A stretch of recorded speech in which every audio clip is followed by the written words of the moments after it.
Hi, I'm Dr. Alex Touchstone. Welcome back. In the previous module, we saw just how beautiful these restorations are in our patients' mouths. But let's face it, in order for these restorations to make sense for our practice, they must also realize some economic benefit. The production of these restorations using E4D as opposed to other methods must be more profitable. So in this module, we're going to take a look at just how efficient we can become when using the E4D system. In order to do this, I've prepared a clinical video of the restoration of teeth 29 and 30. We're going to go through this video and take a look at the speed with which we can complete each step using the E4D system. In this case, we're going to replace defective restorations for tooth 29 and 30.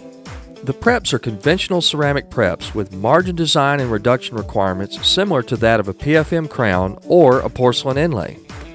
Here we see Dr. Couch using retraction cord, however you may use any retraction method you prefer.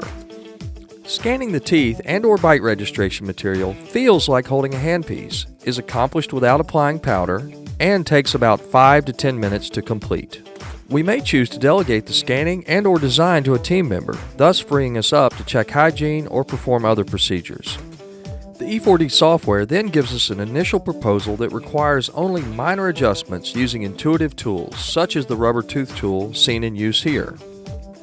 When the design is complete, the assistant then places the selected block in the milling unit, and milling proceeds unattended for about 6 to 16 minutes. During this time, both the assistant and doctor are free to perform other tasks. Next, we perform a quick intraoral check of the occlusion and fit of the restoration. Restorations may either be polished in about 5 minutes or stained and glazed in about 15 minutes, depending on the materials used in the desired look. Once finished, the restoration is then prepared for bonding via acid etching and silination. The teeth are also prepared for bonding using the steps outlined in the resin cement manufacturer's instructions.